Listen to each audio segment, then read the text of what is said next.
este sábado. Bueno, pues como todos sabéis, nos convoca la asistencia de Cristina Hinojés, que ha sido madre sinodal.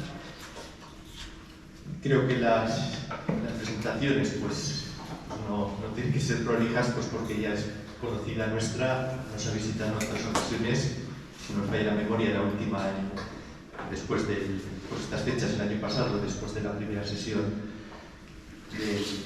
del sínodo, y con ella pues bueno, tenemos un testimonio de primera mano, ¿no?, de lo que ocurre en el sínodo, y lo podemos seguir por medios de comunicación, pero ella pues nos puede contar desde dentro. Forma parte, si no me equivoco, de la comisión metodológica de la Asamblea Sinodal, y fue encargada en su momento de la meditación del acto de apertura del sínodo, ¿no? Y en estas dos sesiones, tanto la de octubre 2023 como 2024, pues ha sido madre sinodal con derecho a voz y voto dentro de la Asamblea. Como sabéis, es autora de varios libros, los últimos, pues la colección Susurros, que es una serie, una colección, la Sinfonía Femenina Completa de Thomas Merton, No quiero ser sacerdote, Mujeres al borde de la Iglesia, Beguinas, Memoria y Vida. Y últimamente ha publicado en Cristianismo y Justicia el folleto del Sínodo al Jubileo, construyendo comunidad en diálogo, poniendo un puente estos dos acontecimientos, procesos que mediatizan pues, a la Iglesia Universal, como es el sínodo y el jubileo que estamos a punto de inaugurar.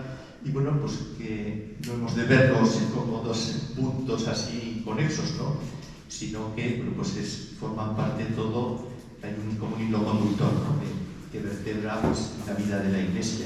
Ella nos habla de conceptos tan sugerentes como la cultura del cuidado o la plaza de la esperanza.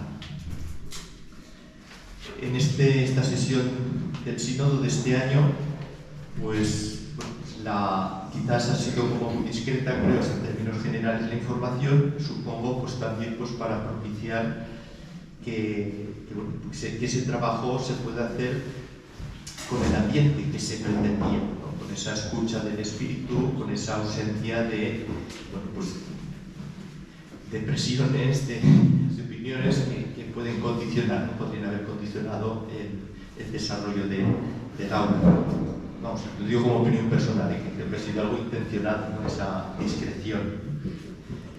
Ya desde el principio, el Papa Francisco nos insistió en que este sínodo no trataba de un tema u otro particular, ¿no?, sino del tema de la sinodalidad, ¿no?, como ser una iglesia misionera en camino en nuestro tiempo.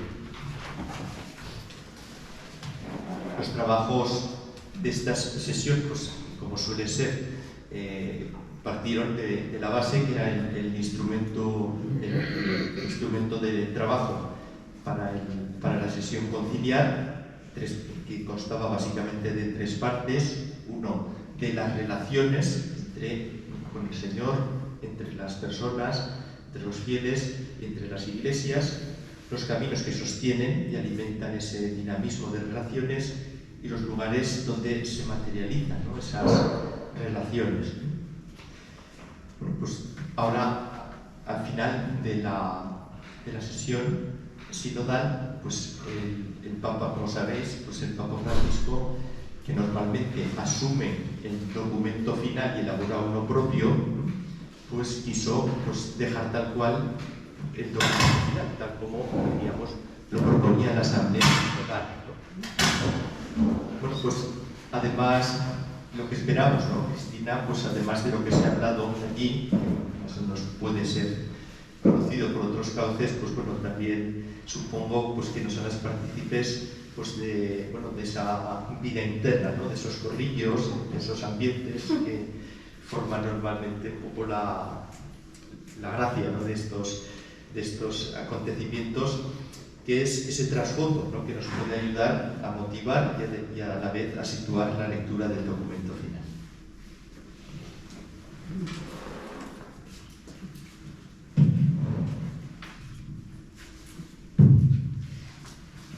Muchas gracias, Paco, y gracias a todos por venir y a los que luego van a poder seguir esta charla coloquio a través de la grabación que se está haciendo para facilitar la participación de todos los fieles de la diócesis.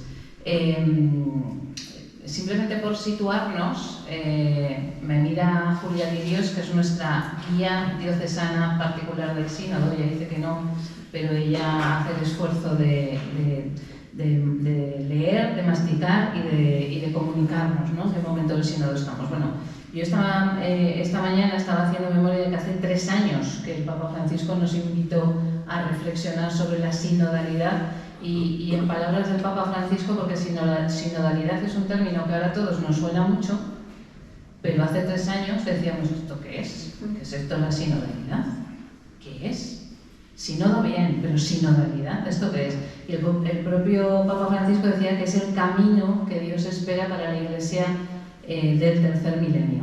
Se abrió la fase diocesana del sínodo 9-10 de octubre del 2021 en Roma, el 17 de octubre en las iglesias particulares, no sé si recordaréis, en la Catedral de Barbastro, y se prolongó hasta agosto del año 22. Y había quien decía, pues ya hemos acabado, ¿no? Ya está, ya lo hemos hecho. No. Entre septiembre del 22 y marzo del 23 fueron las asambleas regionales y continentales. Se siguió trabajando. Y finalmente, la 16ª Asamblea General Ordinaria del Sínodo de los Obispos se celebraron 2 sesiones, una del 4 al 29 de octubre del año pasado y la última del 2 al 27 de octubre de este año. O sea, que está fresca. Y cuando Cristina dice, bueno, me habéis invitado a ir, yo voy, que tenemos la suerte que tenemos a Cristina siempre dispuesta a contarnos esto, dice, bueno, yo voy, pero voy a hablar de sinodalidad, ahora empieza lo bueno. Y digo yo, pero bueno, ¿y lo anterior qué? Y entonces la primera pregunta tiene que ser esa, ahora empieza lo bueno, ¿qué significa, Cristina? Empiezo por saludaros y por deciros una palabra que no la puedo evitar. Enhorabuena. Enhorabuena porque como pueblo de Dios hemos hecho historia todos, porque hemos escrito la primera exhortación que tenemos en la Iglesia escrita por todo el pueblo de Dios. Cuando Francisco decide, que nadie lo intuía ni lo sospechaba siquiera, en el discurso final, decide hacernos partícipes de que él no va a escribir ¿Esto funciona? Sí. De que él no va a escribir una exhortación, sino de que asume el documento final y ratifica el documento final que se transforma, vamos a decir, en esa exhortación. Lo que nos está diciendo, en definitiva, es que ese documento se acaba de convertir en magisterio eclesial. Y lo hemos hecho entre todos. Por lo tanto, enhorabuena. Igual. Yo decía que no se oía. Está on. Otra cosa es que...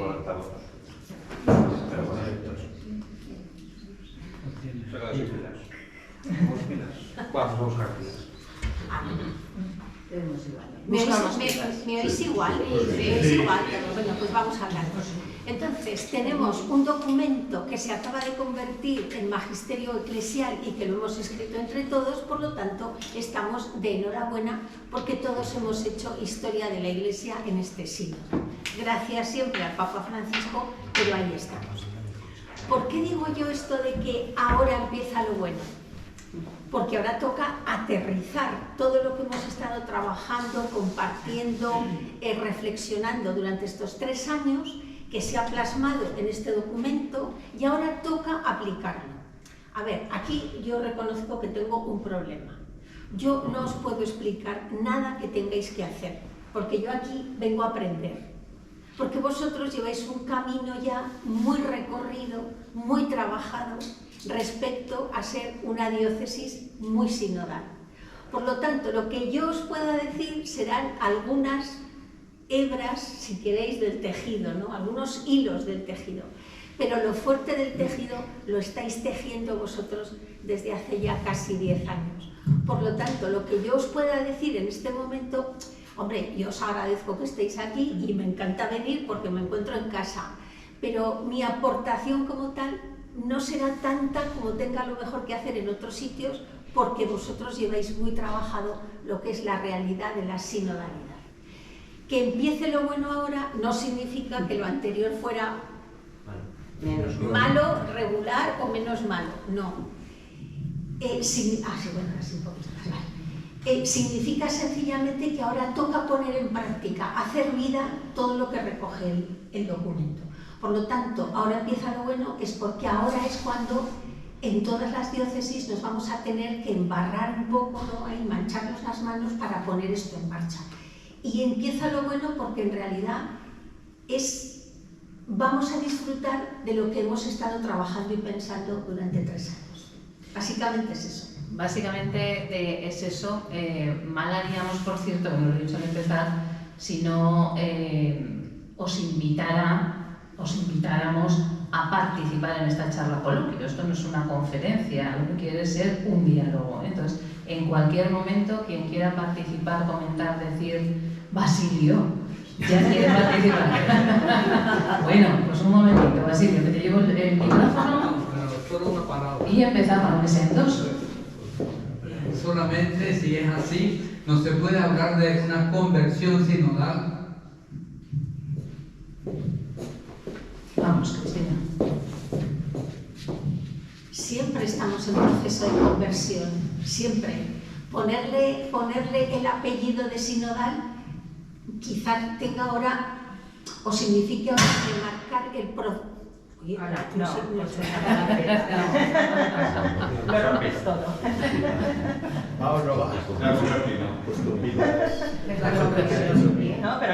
Sí, va. Ponerle ahora el apellido de sinodal a esa conversión no es más que recalcar y recordarnos permanentemente el proceso que estamos viviendo, porque no lo hemos cerrado el 27 de octubre del mes pasado, el 27 de octubre pasado. Me refiero a esa conversión sinodal, es una conversión ni más fuerte ni menos fuerte que la conversión diaria que cada uno tenemos que hacer. Pero ponerle el apellido de sinodal es por recordarnos permanentemente que estamos en un proceso y que como tal proceso va a llevar su tiempo, sencillamente. Bueno, podéis intervenir en cualquier momento. De hecho, ese proceso ya se ha estado viviendo. Cristina ha sido testigo desde el minuto 0 de este sínodo de los obispos y yo imagino que lo que has visto, has escuchado y tú misma te has sentido interpelada a hacer o decir al principio y al final no ha sido lo mismo. No, a ver, yo empecé a trabajar, pero la comisión metodológica empezó a trabajar realmente 6 meses antes de que se iniciara el sínodo, porque éramos los encargados de hacer el primer documento y ese documento tenía que estar en octubre de 2021 listo para que llegaran las diócesis y empezamos a trabajar en el mes de mayo. Entonces sí que he visto una evolución, vamos a decir, y yo misma he tenido una evolución, ¿no? Una evolución porque lo que al principio asustaba mucho, y era muy curioso porque los ordenadores, salvo que le metas la palabra sinodalidad en el diccionario cuando la escribes, te la señala en rojo, por lo tanto, para los diccionarios esa palabra debe ser una cosa muy rara para los ordenadores. Y de hecho en el diccionario tampoco viene, que hicimos una propuesta para que la RAE admitiera la palabra sinodalidad, pero estas cosas en la RAE llevan tantos años como el proceso sinodal, así que una vez lo veremos o no lo veremos.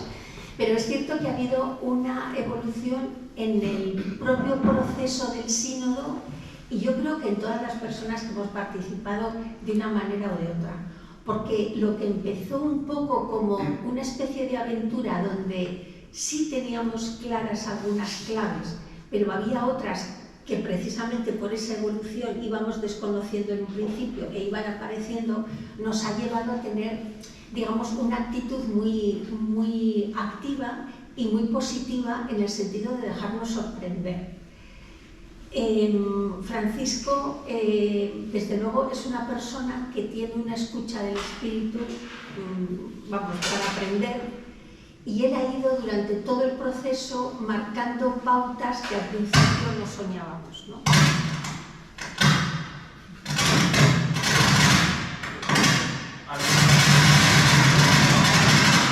No estamos en Semana Santa. Alguien está usando el móvil.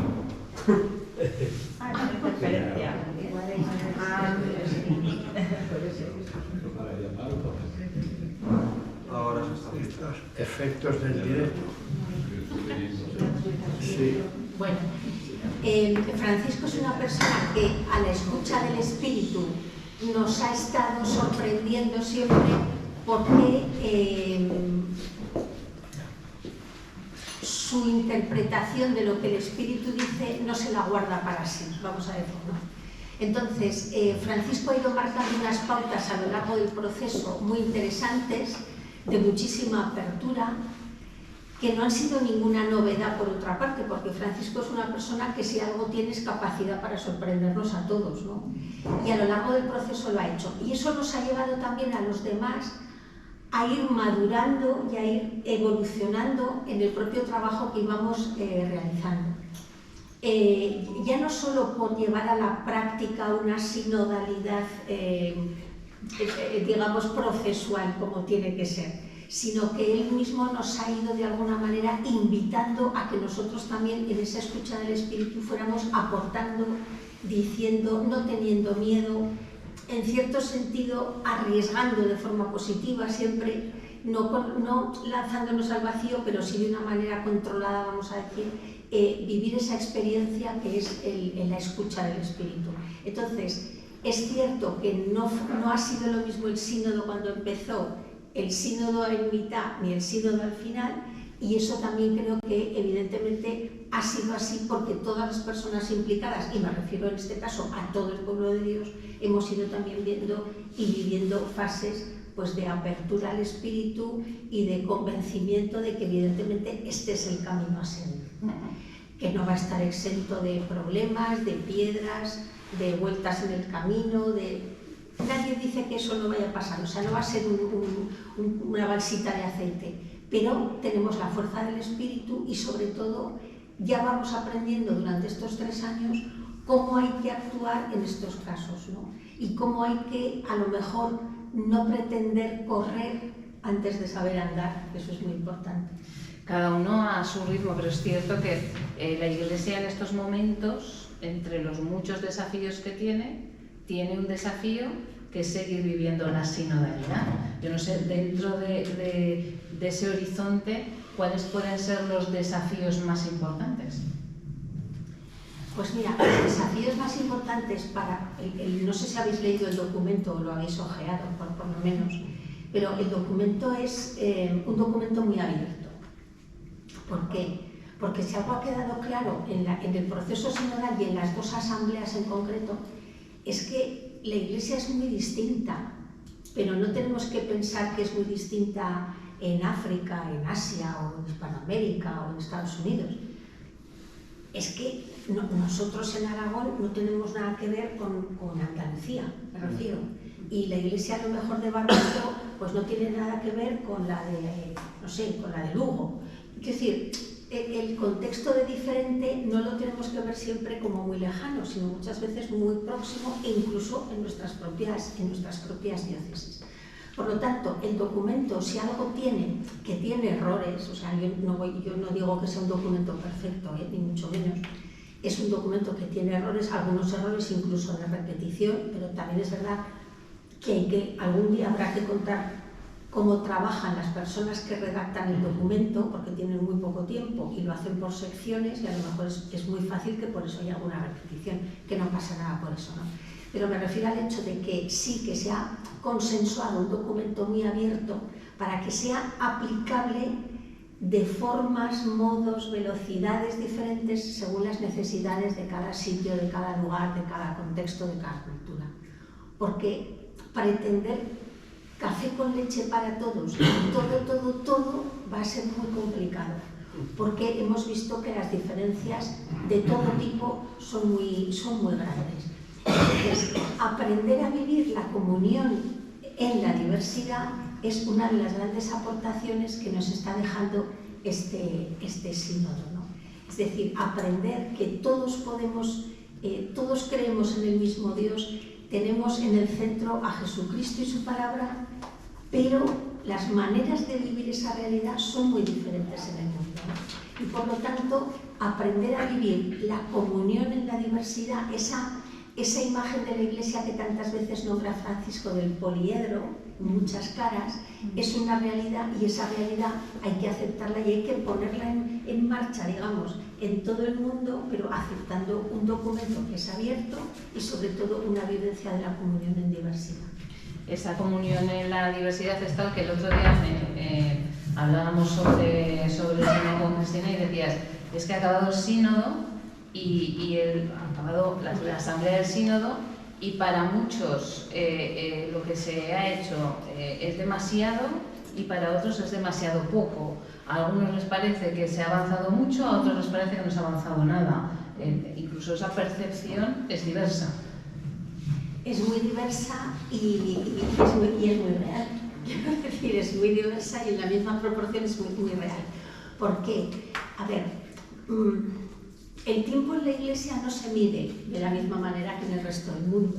El tiempo en la Iglesia es muy lento. Es decir, parece que la Iglesia es como una especie de elefante. ¿Sabes que los elefantes cuando se ponen a andar, desde que levantan la pata hasta que la vuelven a poner en el suelo, un paso adelante, pues muy lento, ¿no? Entonces, la Iglesia es un poquito en el tiempo como un elefante, que le cuesta levantar y volver a dar el primer paso. Por lo tanto, primero, eso es una realidad que está ahí. Segundo, todos tenemos la experiencia de que intentar construir una casa por el tejado no es posible, ¿no? Por lo tanto, todos tenemos la experiencia de intentar restaurar un edificio y el proceso de la restauración de un edificio también tiene un primer paso y un segundo y un tercero. Bueno, pues en la Iglesia es lo mismo. En la Iglesia estamos intentando recuperar una forma de Iglesia que se vivió muy al principio. Entonces, para muchas personas cualquier cambio es como un terremoto. Cualquier cambio, por pequeñito que sea, es como un terremoto. Para otras, un terremoto es como una suave brisa que nos va a permitir dar el paso siguiente. No, hay que buscar en eso también el equilibrio. Es decir, hay muchas cuestiones, hay cuestiones urgentes, sí, hay cuestiones muy urgentes, pero es cierto que la urgencia necesita también avanzar con la seguridad de que los pasos se van dando en la dirección correcta.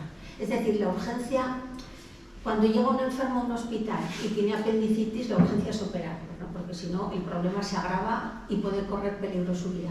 Pero en estos procesos, que no es una muerte, digamos, inminente, lo que nos apremia, necesitamos ir avanzando con una seguridad, hacer cambios con una seguridad y, sobre todo, hacer los cambios en un orden que no permitan que pase una hecatombe. Por lo tanto, cuando hay personas que dicen ahora, sí, pero no se ha conseguido no sé qué, porque en la fase diocesana se propusieron estos temas o salieron estos temas. Bueno, vamos por partes. En la fase diocesana se abordaron una serie de temas que luego han ido evolucionando. Mi pregunta es, ¿todo el mundo ha participado en todas las fases del sínodo exactamente igual que se participó en la primera? Porque a lo mejor resulta que hemos tenido que trabajar sobre lo que nos ha llegado, que no era con el ímpetu ni la cantidad de información que nos llegó en el primer momento. Por lo tanto, eso por una parte. Segunda parte.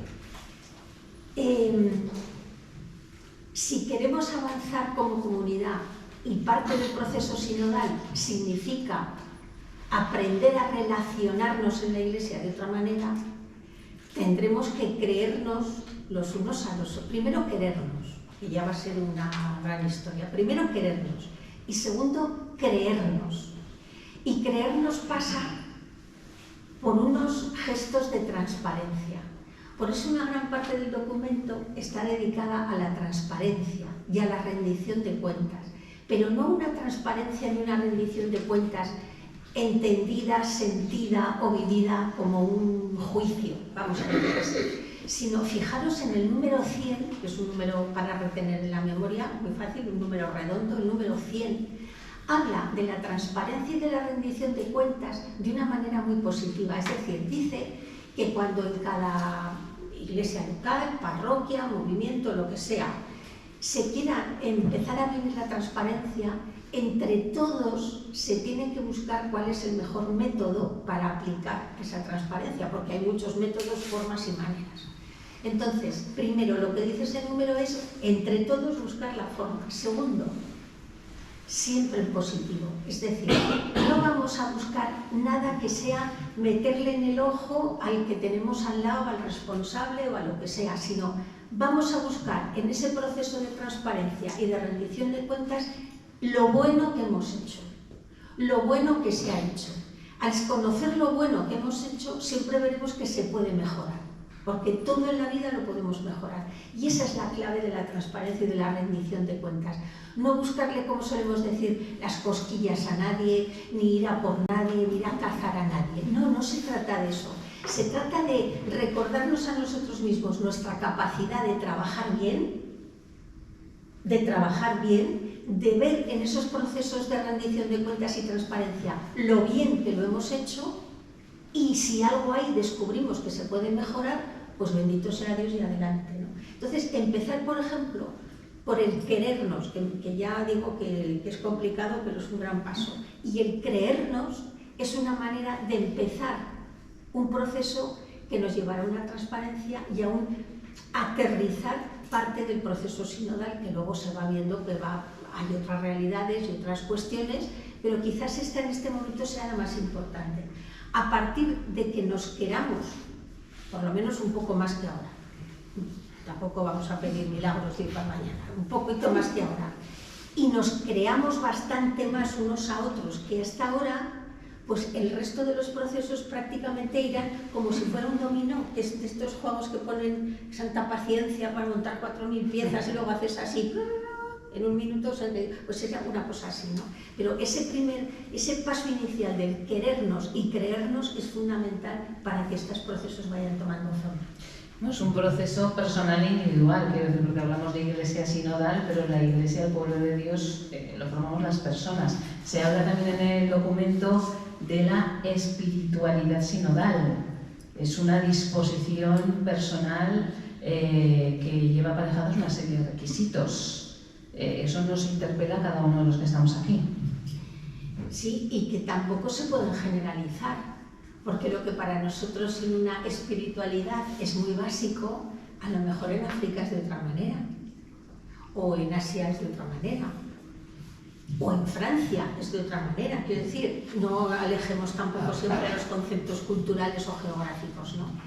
Pero sí, evidentemente el proceso inicia por una espiritualidad que conlleva esa conversión. Eso es evidente. Pero esa conversión no es solo algo meramente espiritual. Porque al final es un poco, si lo dejáramos solo en eso, sería un poco como la Semana de la Unidad de los cristianos, ¿no? Está bien, una vez al año rezamos juntos, no tiene inconveniente, pero a la semana siguiente no nos acordamos de nadie, ¿no? Entonces, no, vamos a aterrizar eso. Vamos a vivir una espiritualidad de conversión, pero que a la vez esa conversión la vayamos transformando también en un cambio de mentalidad. Porque si solo nos convertimos espiritualmente, pues oye, todo queda muy bien. Al final es una cosa muy bonita, muy espiritual. Lo que vulgarmente decimos, esto es muy espiritual, pero no concretamos. Pero si ese proceso de conversión espiritual nos lleva a un cambio de mentalidad, es cuando realmente estaremos aterrizando, ¿no? Digamos, y porque en la espiritualidad no tiene que ser algo etéreo, no sé cómo decir, de tejas para arriba. La espiritualidad hay que encarnarla. Una espiritualidad que no se encarna es nada, absolutamente nada. Y al encarnar esa conversión es cuando llega el cambio de mentalidad, es cuando llega el cambio de actitud, es cuando llega mi cambio personal respecto a la comunidad, y por lo tanto, si eso se da en todos los miembros o en la mayoría de los miembros, podremos hablar de comunidades convertidas y de comunidades encarnadas en una realidad, la que sea que nos toque vivir.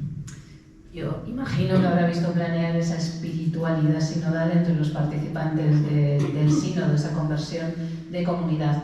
Luego, visto desde fuera, sí que es cierto que hay quien dice, este tema no se ha tratado, este no se ha profundizado. Cristina, que ha estado ahí, ¿ha echado en falta algo? ¿Ha echado en sobras algo? ¿Cree que sería necesario? Bueno, siempre hay que dejar faena, ¿no? También para después, que no falte. Pero bueno, ¿hay algo? A ver, hay muchas personas que dieron por hecho que esos temas que se sacaron, digamos, y que están trabajando en las comisiones, eran unos temas que ya han quedado fuera. A ver, no han quedado fuera. Primero. Segundo,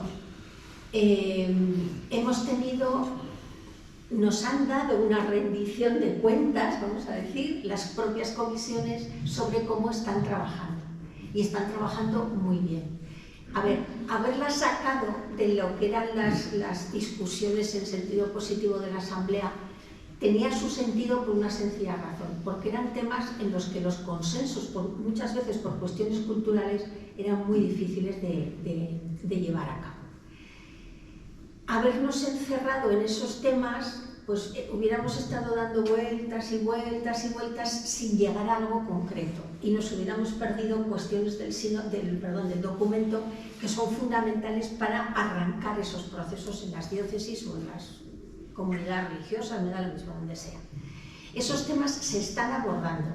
Ahora hay muchas personas que dicen, por ejemplo, ya, pero como el documento es documento cerrado y encima es magisterio eclesial, lo que estas comisiones aporten en el mes de mayo, que es cuando van a terminar sus trabajos, ¿qué va a pasar? Eso no va a formar parte del documento. Bueno, esto es una apreciación absolutamente personal, o sea, es absolutamente personal sin tener más información que la que podéis tener cualquiera de vosotros.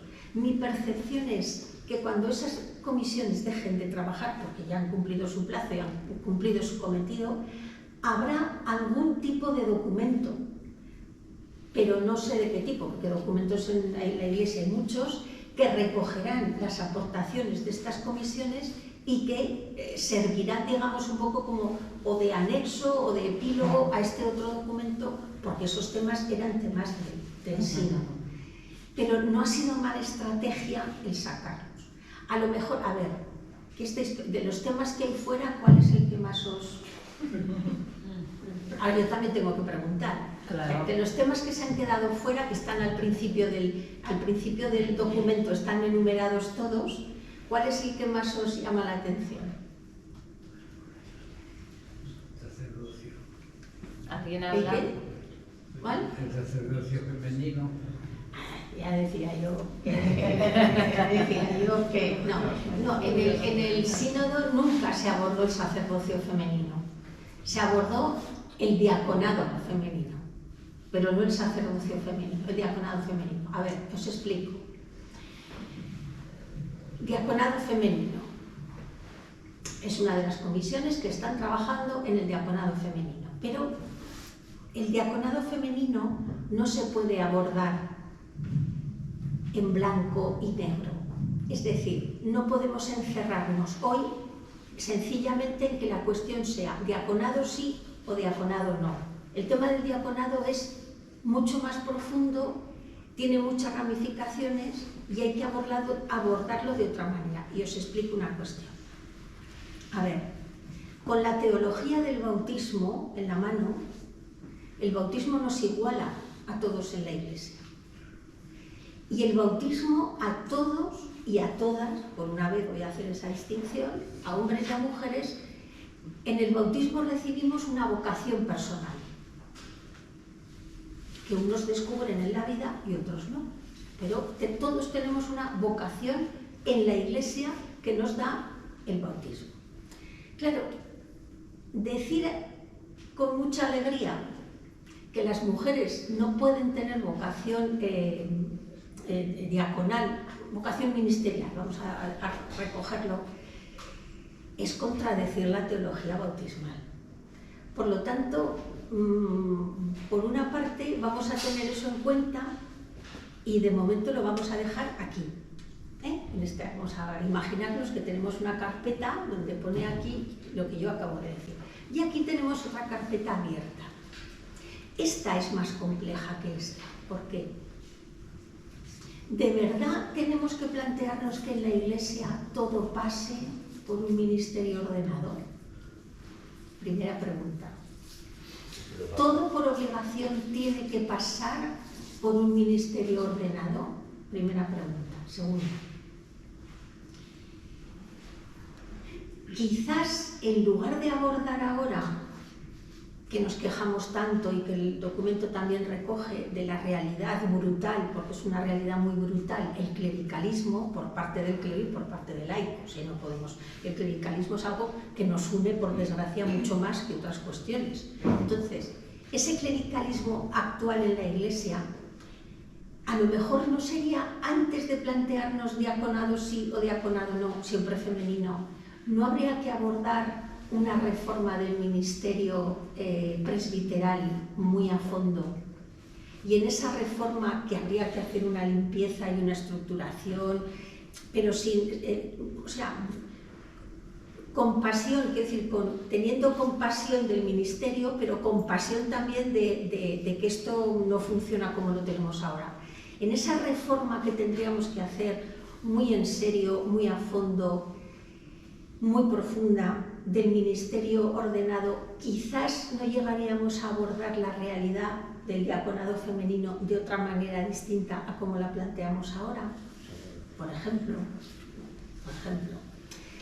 ¿no sería lo mejor plantearse esa reforma antes, que repito, nos llevaría a una recuperación, vamos a decir, de la esencia del ministerio sacerdotal, más transparente, más pura de lo que tenemos ahora, y plantearnos ahora ese diaconado femenino?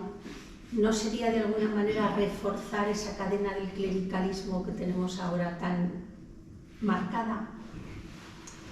Es decir, el tema del diaconado femenino no es simplemente sí o no. Tenemos las dos carpetas. Por una parte, es evidente que cuando decimos radicalmente no, estamos tirando la propia teología del bautismo que hemos construido nosotros, por una parte. Pero por la otra, también es verdad que quizá decir sí sería en este momento más arriesgado, más complicado, cuando la propia figura de los diáconos permanentes masculinos tampoco es muy clara. Tampoco está delimitada ni tampoco está ahí delineada de una manera. Entonces, ¿seguro que queremos dar ese paso y construir un ministerio femenino con unas bases que se están moviendo mucho porque el modelo no sirve, porque el modelo no vale? ¿O no es mejor esperar un poquito, hacer una limpieza del ministerio presbiteral y luego ver cómo podemos estructurar las cosas? Yo no tengo la solución. Intuyo que en este momento me interesa más esta carpeta que esta.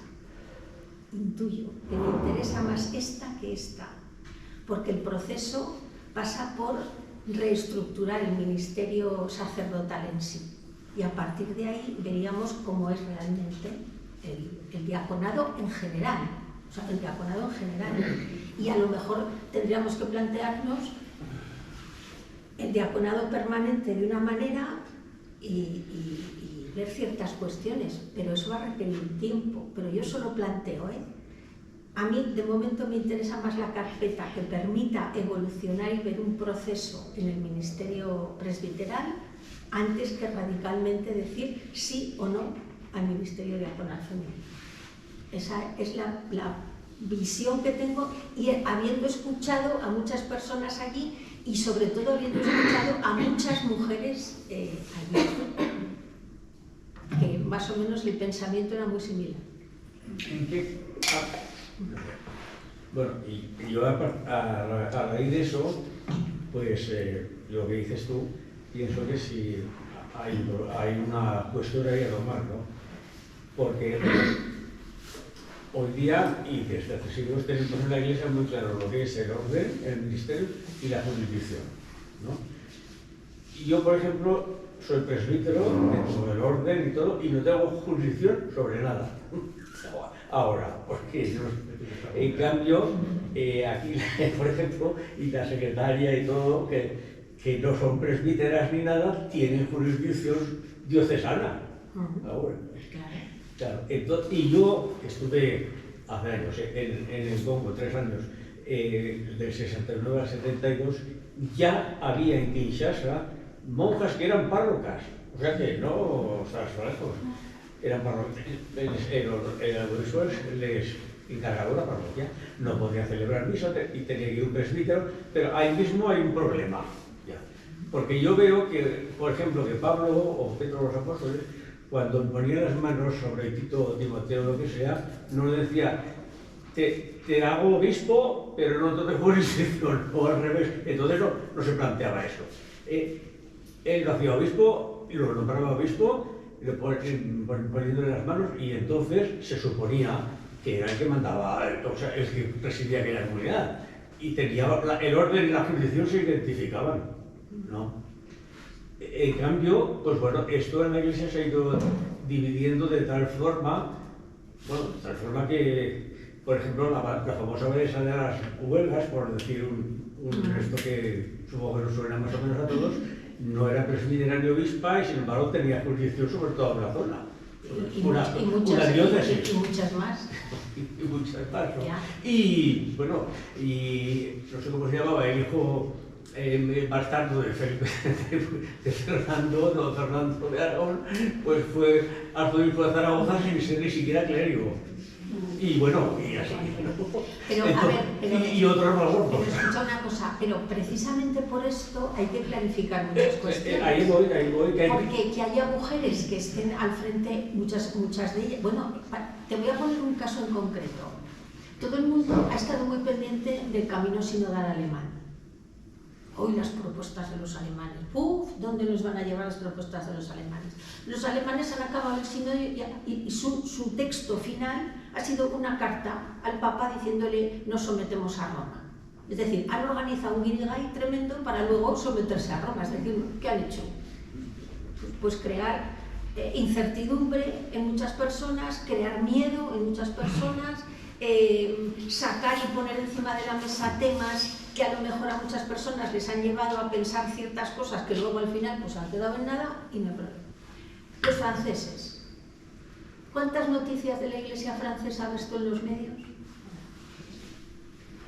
Yo ni con lupa. O sea, es que tienes que entrar muy adentro de la Iglesia francesa para enterarte de ciertas cosas.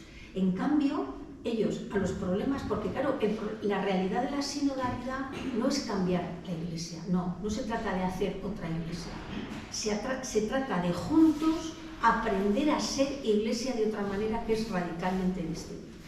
Claro, la Iglesia que tenemos ahora no es la Iglesia del siglo XVI y vivimos con las estructuras del siglo XVI, es decir, del Concilio de Trento.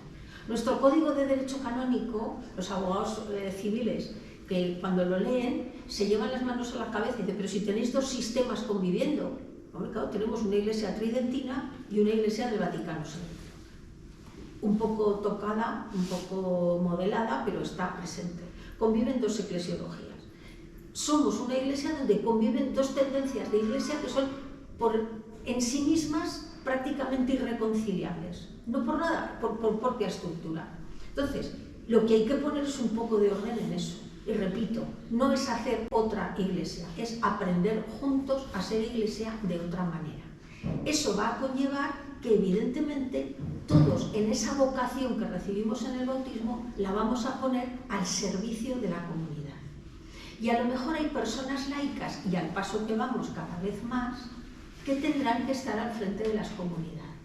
Cuando a mí me plantean cuestiones de este tipo siempre recuerdo una frase digo, de Joseph Ratzinger cuando solo, digo así solo entre comillas, cuando solo era profesor de universidad, recién acabado el Vaticano II, donde él fue uno de los asesores.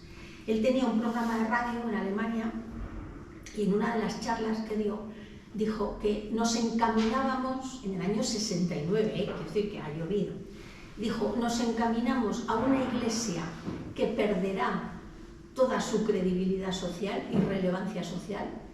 Bueno, somos absolutamente irrelevantes, por mucho que hagamos, somos en este momento absolutamente irrelevantes socialmente.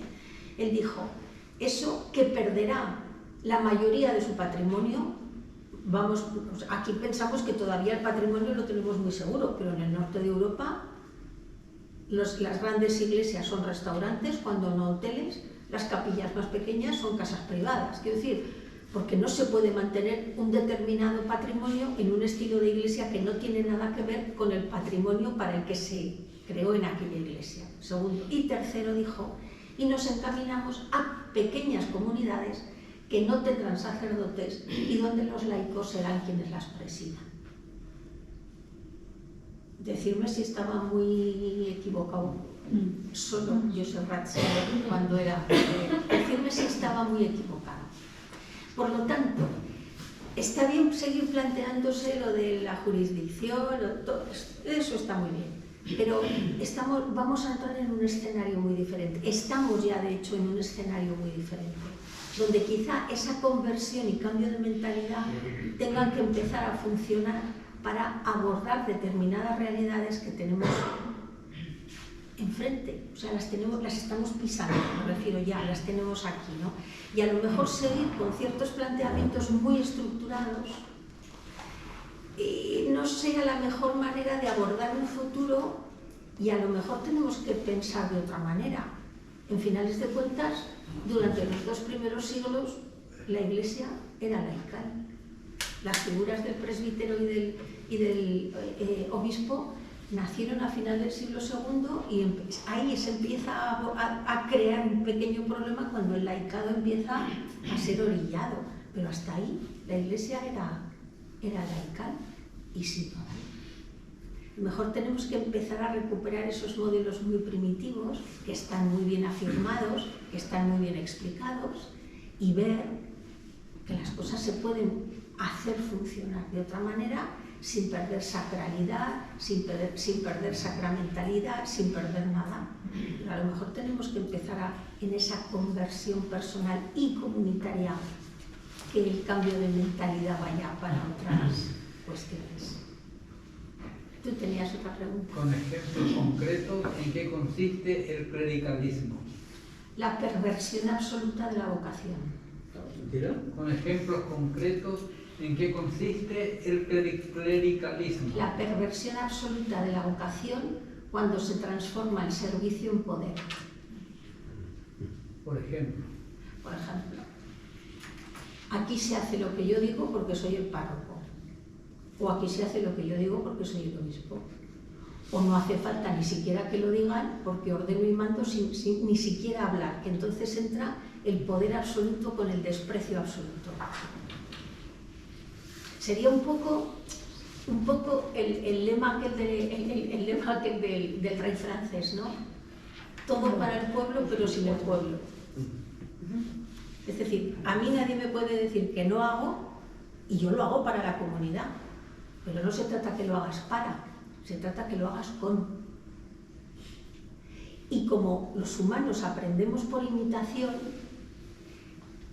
ese mal ejercicio porque el poder se puede vivir bien y practicar bien, es decir, no hay problema, pero cuando el poder se ejerce mal, por ejemplo en una parroquia, y el párroco se fija en alguien y le dice, pues tú te vas a encargar de poner el mantel en el altar, tampoco grandes cosas, ¿no? El que tiene en ese momento la llave del armario de los manteles se convierte en el rey del mundo, porque tiene la llave del armario de los manteles. O sea, cosa más tonta es que no se me ha ocurrido, pero quiero decir, puede haber cosas más tontas. La llave del cuarto de las escobas es más tonto todavía, pero tú no sabes el poder que tiene tener la llave del cuarto de las escobas o del cuarto o del cajón de los manteles. Pero ese pobre o esa pobre incauta, porque me da igual que sea hombre o mujer, no se da cuenta que tiene la llave del cuarto de las escobas o del armario de los manteles porque el párroco le ha dado eso, que se lo puede quitar cuando al párroco le dé la gana, porque el poder lo sigue teniendo el párroco. Esto en párroco me da igual en vicario, me da igual en obispo, me da igual en un laico que coordine o que haga lo que quiera. Quiero decir, el poder mal ejercido se transforma en clericalismo en la Iglesia por imitación. Ese es el problema porque imitamos las formas de los que nos están o consideramos que están en un plano superior. Por eso esa conversión de la que hablábamos, que tiene que llevar al cambio de mentalidad, es la que irá acabando, en cierto sentido. A ver, ramalazos todos tenemos, porque el poder nos gusta a todos. O sea, no vamos a ser aquí tan ingenuos ni tan puros que vamos a parecer al final cátaros. No, el poder nos gusta a todos, pero la manera de ejercer el poder es lo que tenemos que limar, educar, construir entre todos, corregirnos mutuamente, desde la caridad y desde el amor y desde ese querernos más, para que eso no se produzca. Y ese clericalismo, esa cadena de poder, es la que ha construido las relaciones de tal manera que han generado y han dado cabida a todo tipo de abusos. Porque el clericalismo es como una raíz muy profunda, muy profunda. De esa raíz emerge un tronco que en este momento es muy grande porque lleva muchos siglos creciendo, muy sano, que es el abuso de poder. Y de ese abuso de poder, de ese tronco que es el abuso de poder, salen las ramas que son las distintas formas de abuso. Si no hubiera clericalismo como perversión de una vocación y de un poder mal ejercido, ese tronco no existiría y esas ramas no hubieran podido nacer. Pero ¿tú no crees, Cristina, que eso es un mal social extendido totalmente que nos afecta también en el interior de la Iglesia? Porque yo creo que ese poder, al final, es haber perdido el sentido de lo que significa la palabra estar al servicio de. Pero yo creo que en todos los ámbitos sociales ya se ha perdido esa dinámica. Claro, pero de momento, pero claro, se ha perdido como muchas cosas. No, y que digo que nos afecta también, que no estamos exentos. Claro, nos afecta también, pero nosotros en este momento tenemos que ser perspicaces, porque no tenemos, o sea, la credibilidad la hemos perdido absolutamente con la crisis de los abusos que viene de ese ejercicio del clericalismo, ¿no? Repito, por parte del clero y de laicos, aquí no se salva nadie, vale. Si en este momento queremos recuperar algo de credibilidad, tendremos que empezar por organizar nuestra casa. Porque claro, si tu casa no funciona y encima pretendes decirle a los demás cómo tienen que vivir, pues ahí se complica mucho la situación. Y todavía pierdes más credibilidad, quiero decir, vas echando tierra sobre tu propio tejado. Si vamos haciendo que nuestra casa sea más transparente, más acogedora, más inclusiva, podremos estar en condiciones no de volver a decirle a la gente cómo tiene que vivir, porque ese tiempo ha pasado, pero al menos sí de, sin hablar, mostrar que hay otras formas de ser. Por eso la sinodalidad no es algo solo para la Iglesia, sino es algo también para el mundo, porque nosotros somos miembros de la Iglesia, pero somos ciudadanos del mundo y de la sociedad más cercana que nos toca vivir. Si cambiamos nuestra forma de ser en la Iglesia, será muy difícil que nos convirtamos en ¿cómo era lo del doctor Jekyll y Mr. Hyde? Es decir, será muy difícil que seamos un encanto por un lado y un monstruo por el otro, ¿no? Llevaremos más o menos una coherencia.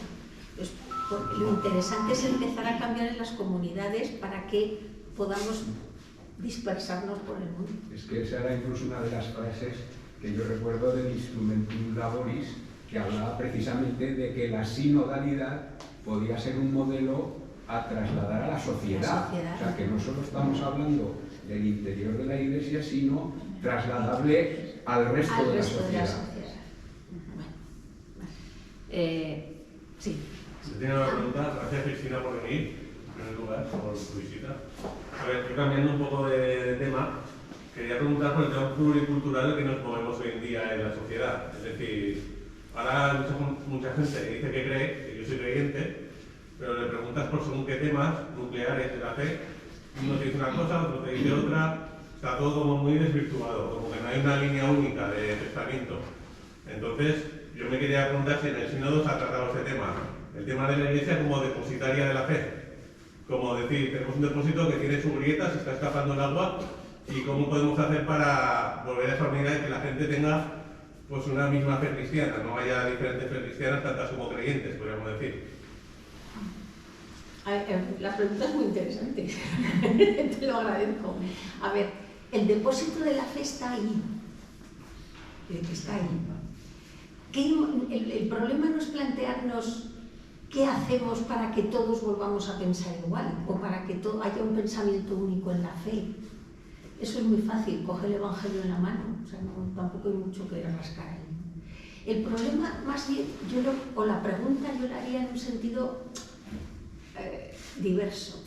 ¿Qué hemos hecho para que mucha gente tenga ese cacao en la cabeza? Es decir, ya no es tanto lo que hemos dicho, sino la incoherencia entre lo que hemos dicho y lo que hemos hecho para que mucha gente haya acabado construyéndose un discurso no a su imagen, sino el discurso que más le encajaba en su mente o en su forma de vida o incluso su corazón, me refiero, ¿no? Entonces, claro, cuando tú ves... Os voy a poner un caso concreto. Sabéis que en África hay muchos países que tienen matrimonios poligámicos y es una cuestión cultural, por una parte, pero que está legislada, protegida por la ley, porque es su cultura, es su vida y su forma de verse y entenderse. Una de las comisiones que trabajan temas de estos es de obispos africanos que están trabajando sobre la poligamia en África. Yo fui a esa comisión a enterarme de que porque me interesaba, entre otras muchas cosas, porque en Europa tenemos matrimonios poligámicos africanos ya viviendo que no tienen ningún tipo de reconocimiento legal porque la ley europea, cualquier ley europea de la familia, no contempla que un matrimonio poligámico sea un modelo de familia.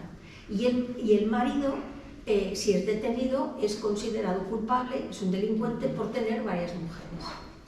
Entonces, esa es una realidad que tenemos que abordar. Algún día tendremos que abordar que estas familias, pues tendremos que mirar, buscar soluciones para que puedan tener.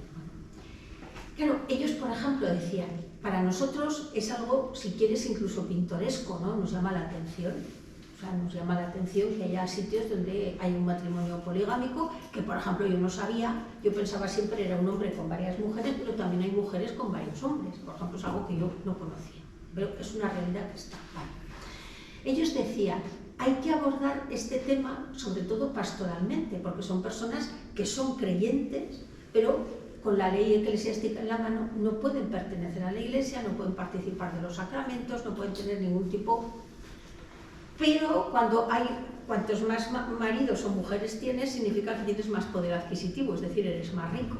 Si hay un problema, que se ha caído una pared, hay que reconstruir el techo, les van a pedir dinero a esas personas porque son las que tienen dinero para arreglar el problema de la capilla o de la iglesia de la comunidad. Primera incoherencia.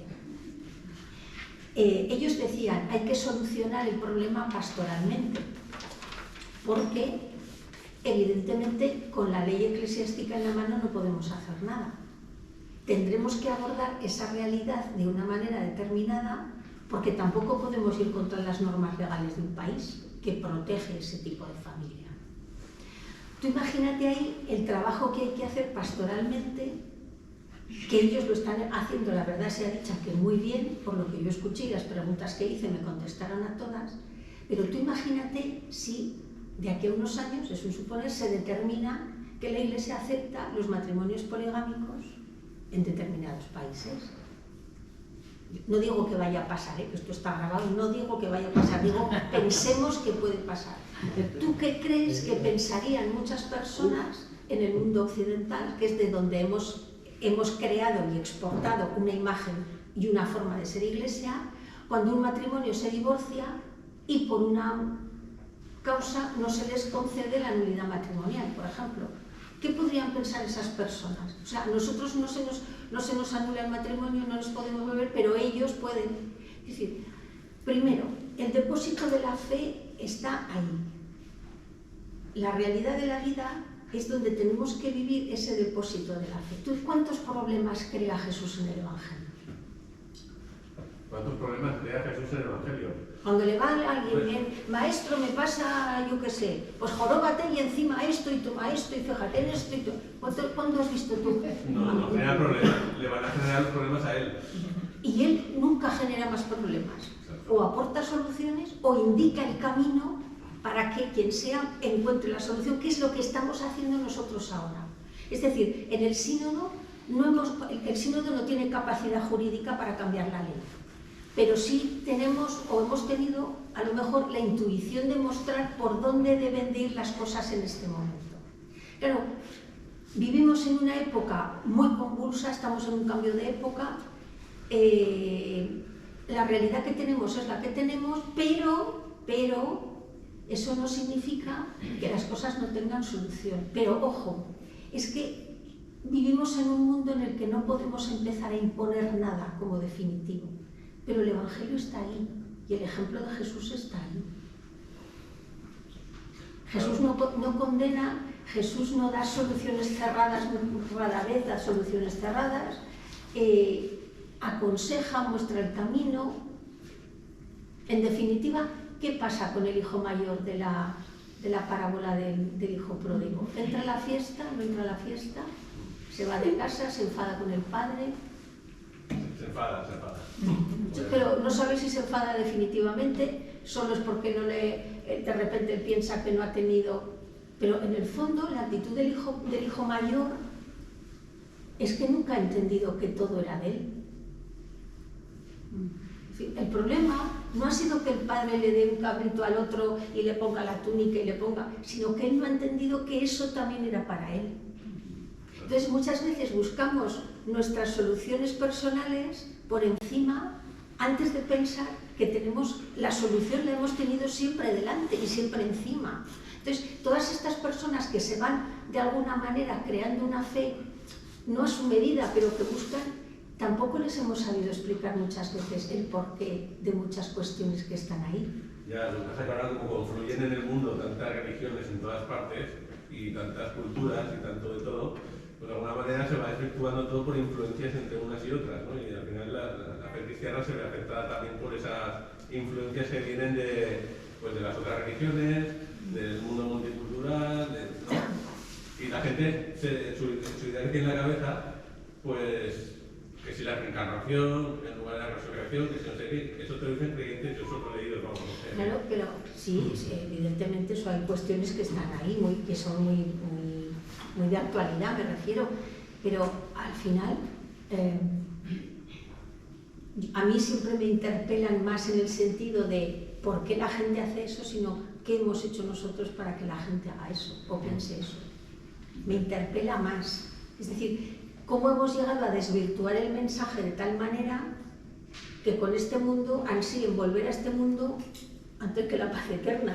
Es que de verdad pues, es un poco chiste lo que estoy diciendo, pero me refiero en el fondo, quiero decir, ¿qué hemos hecho para no ser capaces, no de vencer, ni siquiera de convencer, sino de transmitir? Es decir, ¿dónde ha habido un cortocircuito? En definitiva es una cosa muy sencilla. Mira, ¿dónde nos hemos perdido?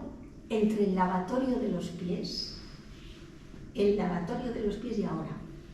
Hay que buscar en ese hilo, hay que ir hacia atrás, y en ese hilo seguro que nos hemos perdido en alguna parte. Y hay que recuperar esa parte, ese punto perdido, porque la clave está en el lavatorio de los pies, hacia aquí, hacia adelante. ¿Dónde está ese cortocircuito? ¿Dónde se ha producido el cortocircuito entre ese lavatorio de los pies y el punto en el que vivimos ahora? Para que muchas personas estén en esa especie de nube, de limbo, llámalo como quieras.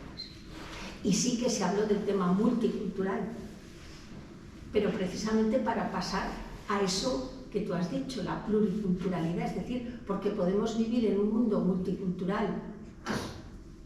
Todo, o sea, es muy raro ahora encontrar un sitio donde solo vivan personas de una cultura. Todos estamos en todas partes, quiero decir, por lo tanto las culturas están muy mezcladas. Podemos vivir cada uno en su rincón y no conoces, no sabes, o puedes interculturalizar, es decir, no renunciar a tus creencias, pero conocerlas del otro. Y eso enriquece, no te lo dudes nunca, eso enriquece. Pero claro, para eso a lo mejor tendríamos que plantearnos todos nuestros procesos catequéticos como son. Todos, en general, en la Iglesia en general me refiero. Porque a lo mejor vivimos las catequesis de unas maneras muy concretas y a lo mejor esas concreciones no sirven. Y os pongo un ejemplo. Hubo un obispo, yo estuve en 2 grupos este año, uno era de lengua francesa y otro español. En el de español hubo un obispo que dijo que tenían tantos problemas en este momento en su diócesis para encontrar padrinos que cumplieran los requisitos del derecho canónico para ser padrinos de bautismo, de confirmación o de boda o de lo que fuera, que han optado por una solución en esos casos. Y es que la comunidad es la madrina o el padrino del niño o de la niña. Porque no tienen, porque son, o sea, vas a bautizar el padrino no está bautizado, ¿qué haces? En 2 fines de semana, ¿tú le puedes explicar a alguien lo que es un proceso de fe en 2 fines de semana? A lo mejor es que hemos generado cristianos como bizcochos y ahora estamos pagando esas consecuencias. Entonces ellos han optado porque en el caso de que no sea posible encontrar una persona que cumpla los requisitos, es mejor que la comunidad supla a esa persona y sea la comunidad, pero claro, también reciben a todos los niños o adolescentes o lo que sea, y es toda la comunidad la que acompaña el proceso. Porque nosotros muchas veces creemos que acompañar el proceso es que vayamos a la ceremonia de la confirmación. No, es que mucho más. Es que ese cambio, vuelvo a insistir, esa conversión y ese cambio de mentalidad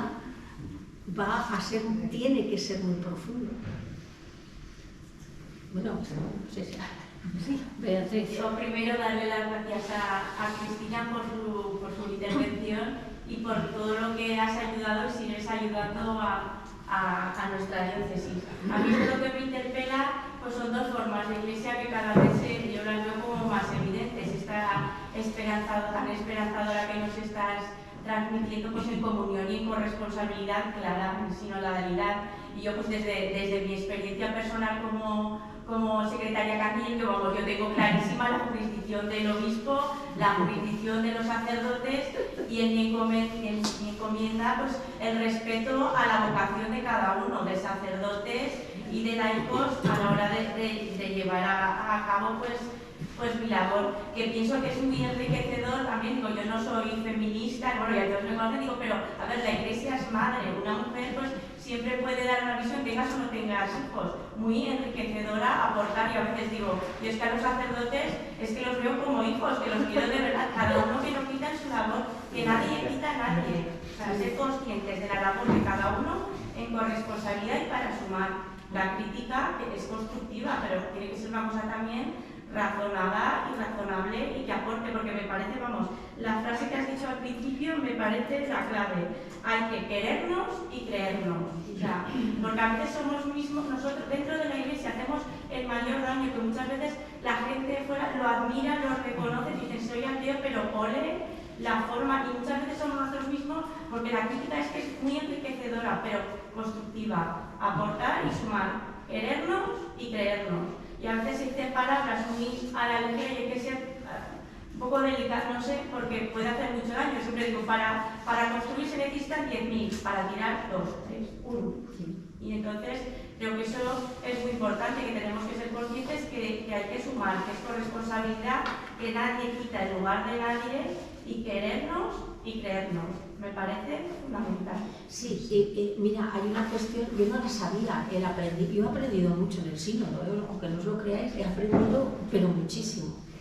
Y una de las cosas que yo no sabía, y me la dijo un obispo, es que el 80%, ojo, quedaros con la cifra, el 80% de las comunidades católicas estamos hablando de parroquias, de capillas, de lo que sea, la estructura dentro de las diócesis, el 80% en este momento de las comunidades católicas en el mundo no pueden celebrar la Eucaristía porque no hay sacerdote.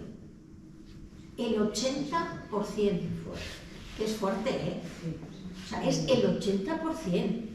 O sea, que cuando nosotros vamos a una iglesia y tenemos un sacerdote, y ya nos cuento cuando entras en una iglesia y ves a 5 concelebrando, decir, hombre, o sea, eso es el privilegio, porque no hay. Y claro, muchas veces, en la cuestión, por ejemplo, de esto del diaconado femenino, dices, a ver, lo que sea lo tenemos que hacer muy bien hecho desde la base, pero desde la base, no como una especie de sí o no y a la brava, porque no es eso. desde la base, porque claro, es muy triste que el 80% de las comunidades hoy en día católicas en el mundo no puedan celebrar la Eucaristía porque no tienen un varón célibe ordenado. Es que eso también da que pensar. Es decir, es que no estamos hablando de un derecho feminista, estamos hablando de un derecho bautismal, que es otra cosa diferente, pero bien hecho, haciendo bien el proceso, no como hacemos siempre las cosas en la Iglesia, mal, tarde y por necesidad, y agarramos lo que tenemos, como es el caso de los padrinos. Es decir, por mucha ilusión que le haga al tío ser el padrino del bautismo, en 2 fines de semana no puedes descubrir lo que es Jesucristo. Y cumplimos un requisito con un papel firmado y un sello, y hemos construido a un cristiano, hemos ayudado, no hemos hecho nada. No hemos hecho nada más que crear un problema. O sea, volver a crear un problema. Y en ese sentido tienes razón. Y la palabra corresponsabilidad no es solo participación, no es solo complementariedad, no, es corresponsabilidad. Y la corresponsabilidad es de todos, no solo de los laicos. Es corresponsabilidad bautismal de todos. Y Ángel tiene una corresponsabilidad, y Silvia tiene otra, y tú tienes otra. Cada uno tenemos una corresponsabilidad. Y eso junto forma la comunidad, le da fuerza, estructura y empuje a la comunidad. Es lo que, vamos, a mí lo que me interesa fundamentalmente, vamos, es la llamada por el bautismo y el testimonio de vida, como persona de cada uno. El testimonio de vida, vamos, la comunicación que a veces es fundamental, pero vamos, y comunicar ese testimonio de vida y lo que se transmite. Es que vivimos en el mundo de la imagen, y el testimonio es imagen. El testimonio no requiere de mucha explicación. Claro, y hacerlo vida. Por eso, yo te presento, esto te ofrezco. Por eso la imagen del lavatorio de los pies es puro testimonio y no necesita mucha explicación. Eso. Bueno, yo he anotado un montón de cosas que le quiero preguntar. No hacéis más que preguntar, pero viendo además a María Ángeles aquí en primera fila, tenemos que hablar de los animadores de la comunidad, ¿no? Que aquí sacamos pecho en esta diócesis con esta figura que reúne muchos de los ingredientes positivos de una iglesia sinodal de los que tú ahora estás hablando. Conoces la figura, ¿no? Pero bueno, 2 palabras sobre nuestros animadores. No, la figura del animador en este momento va a ser capital. Por eso que os decía, daros cuenta que ese 80% no es que no tenga solo, no tenga sacerdote para celebrar, es que muchas veces no tienen un referente, alguien que acompañe, camine en medio, no existe. Entonces, todo lo que sea recuperar esas figuras que coordinen, acompañen, las figuras, por ejemplo, de los catequistas, cuando se instituyó Francisco el ministerio de los catequistas, mucha gente leyó solo lo de encima, vamos a decir, ¿no? Y se quedó, pues eso, con los catequistas y ya está instituidos en un ministerio. Pero el documento va mucho más allá, ¿no? Y, por ejemplo, la figura de los catequistas en África es, con todo lo que conocemos, sabemos y vemos, es mucho más profunda para la comunidad que los catequistas en Iberoamérica, que son una figura fortísima, porque en África son el referente, el coordinador, el animador y el que está acompañando desde el centro a la comunidad. Por lo tanto, la figura del coordinador, sea catequista o no sea catequista, me refiero, es fundamental en este momento para que esas comunidades se sientan acompañadas y se sientan caminando con alguien, no paseando por el bosque, ¿no? Y que se sientan enlazadas en el tejido diocesano, integradas en el tejido diocesano, ¿no? No, que no sientan que alguien va cada 5 semanas a celebrar o a rezar o a ver qué tal están. No, hay una labor más continuada, hay una labor más permanente, y esa permanencia y esa animación tiene que estar por los animadores de la comunidad, si no, mal vamos en la situación que tenemos. Luego, en esa imagen tan elocuente del lavatorio de los pies y esa tarea que nos has dejado, que ahí es nada, ¿no? Desde el lavatorio de los pies hasta hoy, donde hemos perdido, es un periodo de tiempo considerable, asumible, pero a mí la imagen del lavatorio de los pies me ha vuelto a recordar a Julia, que el otro día estábamos hablando del sínodo y decíamos, se pierde mucho tiempo en hablar de quién manda y poco tiempo en hablar de quién sirve. Y en este sínodo y en el documento final aparece muy repetida la palabra escucha, la palabra humildad, se reitera, ¿no? Bueno, el origen de la palabra ministerio es servicio, ¿no?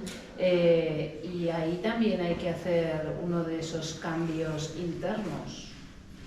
Sí, evidentemente, y ver y despojarnos de muchas cuestiones exteriores también que marcan mucho esas diferencias y es un momento grave. Y esa visión que tenemos, ¿no? Es cierto que hay que recuperar con humildad lo que es servir a la comunidad, porque resulta muy complicado. En otros tiempos pudo tener hasta un sentido, pero hoy en día, por ejemplo, es muy complicado que para mucha gente en un mundo que estamos viendo que tiene ingentes necesidades, que la gente, incluso la gente más joven, busca sobre todo cuando se le dice alguna coherencia entre la palabra y la acción que luego se tiene y demás, pues es muy difícil, por ejemplo, cuando los poquitos ratitos que teníamos para un poco libres en Roma, yo paseaba más o menos cercana a la plaza de San Pedro, pero a veces no tan cercana, ¿no? Y yo decía, ¿qué sentido tiene hoy hablar cuando a uno lo nombran obispo, por ejemplo? ¿Qué sentido, o sacerdote, sencillamente, cuando alguien se va a ordenar, qué sentido tiene hablar de servicio, hablar de esa entrega, cuando lo que te están vendiendo en los escaparates literalmente son las mitras más recargadas que os podéis imaginar, las casullas más bordadas que os podéis imaginar, los modelos de zapatos que ni las ursulinas en sus buenos tiempos los llevaban esos modelos de zapatos, los anillos. Dices, a ver, yo siempre me planteo, ¿cuántas cosas se puso Jesucristo encima en lo que nosotros decimos la última cena, que fue su fiesta de la Pascua? O sea, ni siquiera en su fiesta de la Pascua él se llenó de... Claro, dices, claro, en el lavatorio de los pies se despoja, es decir, despojarse de la túnica no es solo despojársela por comodidad o por no mojarse, es que tiene un simbolismo, ¿no? Y claro, a ver cómo desmontamos eso. Entonces, el proceso tiene que, ahí sí que concibo, y en la asamblea, hablábamos en los círculos, pero luego en los tiempos de café es cuando hablábamos con todo el mundo, porque te podías mezclar, ¿no? Y ahí sí que se veía que era como una necesidad más radical, ¿no? Ciertos gestos sí que podrían ser más rápidos y más radicales para llamar precisamente la atención un poco, ¿no? En ese sentido. Que una persona puede estar cargada y adornada con un árbol de Navidad y ser muy sencilla y muy humilde, que nadie dice que no. Pero la imagen chirría un pelín, no sé cómo decir, ¿no? Es cuando Francisco llega, por ejemplo, lo nombran Papa, y de repente lo ves que aparece con la cruz de plata, de repente te vas dando... Él no dijo nada, se puso una cruz de plata, no dijo nada, pero luego viste cómo paulatinamente los obispos de repente habían cambiado y llevaban, y yo intuyo que habrá alguno que cuando se siente por las mañanas en su despacho a trabajar abrirá el cajón y dirá, bueno, pues hasta la próxima, y dejará allí la cruz de oro y se pondrá la de plata. Pero es que el testimonio es lo que más marca, ¿no? El testimonio es lo que más marca. Entonces, son esos gestos quizá los que tengamos que empezar a visualizar más rápidamente para alcanzar una coherencia, sobre todo que transmitir una coherencia, no alcanzarla, transmitir una coherencia, ¿no? Y luego, evidentemente, a nivel personal, pues también nos tenemos que despojar de muchas vestiduras que nosotros también llevamos muchas veces, aunque vayamos así, pero tenemos muchas vestiduras y pensamos siempre que hay ciertas cosas que yo, como a mí me van a decir esto, bueno, pues tienen que decir que lo van a decir.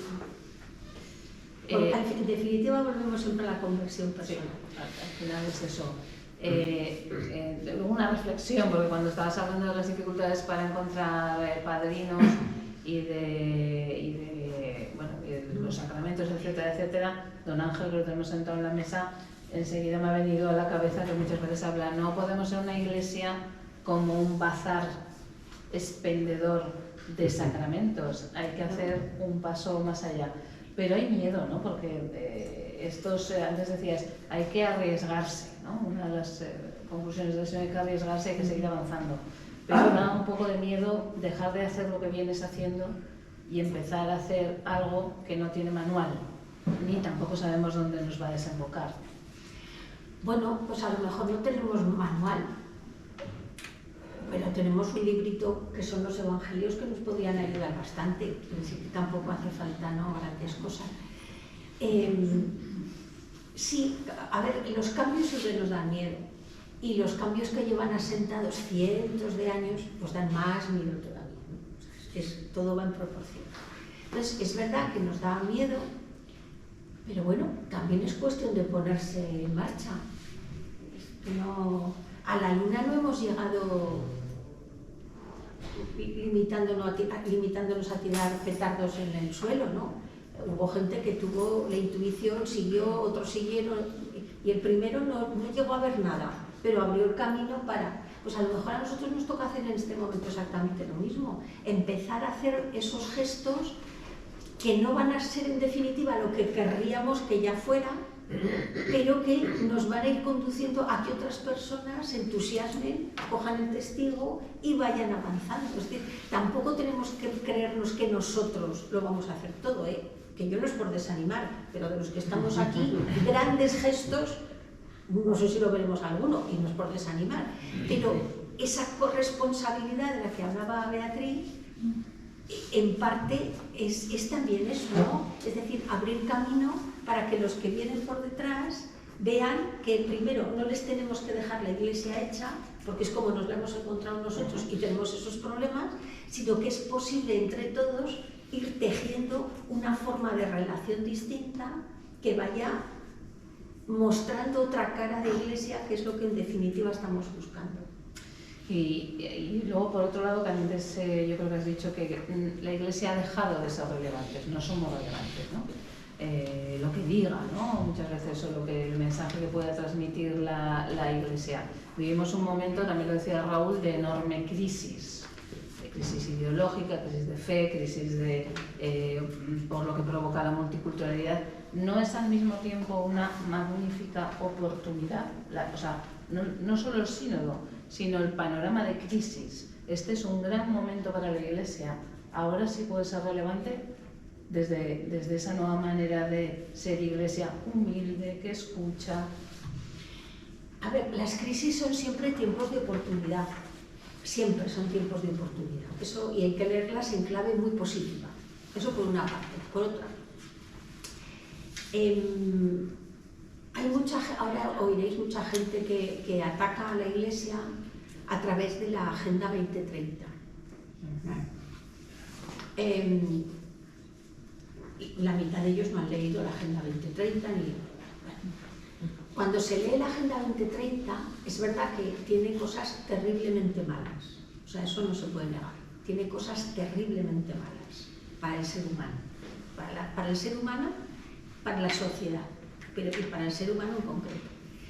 Tiene cosas que no son perfectas, pero no son tan malas.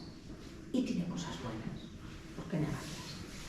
Nos guste o no nos guste, el escenario donde ahora vivimos está diseñado por y para la Agenda 2030. Nos guste o no nos guste. La opción es, nos volvemos a apartar como hemos hecho tantas veces y dejamos que esto pase y luego vamos a decir, o nos implicamos en ese escenario, intentamos sin imponer, cambiar las cosas terribles, aportar en aquello que sí que tiene soluciones y donde evidentemente nuestra historia como iglesia nos demuestra que hemos hecho cosas muy bien, hemos hecho cosas muy mal, pero hemos hecho cosas muy bien, y donde podemos aportar desde la humildad sin imponer y por supuesto subirnos al carro de lo que es bueno, porque intentar acabar con la pobreza no tiene nada de malo, ¿no? Bueno, pero o aceptamos que tenemos que vivir en ese escenario y desde ese escenario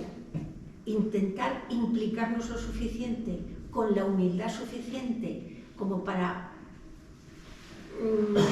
sin llamar la atención, ir creando el reino de Dios, que es de lo que se trata, o hacemos como las avestruces, nos retiramos, metemos la cabeza en la tierra y cuando pase ya saldremos. Yo creo que es más positiva, por difícil que resulte el escenario, porque el escenario es complejo, pero es más positiva la acción de situarnos en este escenario ahora, implicarnos positivamente pero con humildad. En la asamblea había una, se llama María Dolores Palencia, es una religiosa mexicana, y ella era miembro de pleno derecho y además delegada papal, es decir, cuando Francisco se ausentaba de la asamblea, ella representaba a Francisco. La cosa fue también sonada al principio, pero bueno, era ella y una japonesa también religiosa. Y ella vive en la frontera de México y está al frente de un albergue que recoge a todos los inmigrantes que van de toda Hispanoamérica para cruzar a Estados Unidos. Y llegan en un tren que se llama La Bestia. Ese tren se llama La Bestia porque solo transporta o carbón o rocas para construcción o para lo que sea. Entonces no tiene ni un vagón, digamos, donde poderse meter, son como volquetes gigantes y hay unas barras donde la gente en marcha se sube para intentar llegar lo más cerca posible de la frontera, que es el albergue donde está ella al frente, y hay más personas. Entonces ella nos contaba que llegan, por supuesto, desechos, mujeres embarazadas, niños, o sea, imaginaros lo que es coger un tren en esas condiciones y viajar un día, una noche entera en ese tren, agarrados a una barra para poder llegar. Entonces ella decía que muchas veces cuando llegan allí la gente les dicen: se ha caído uno esta noche, ¿por dónde se ha ido a caer?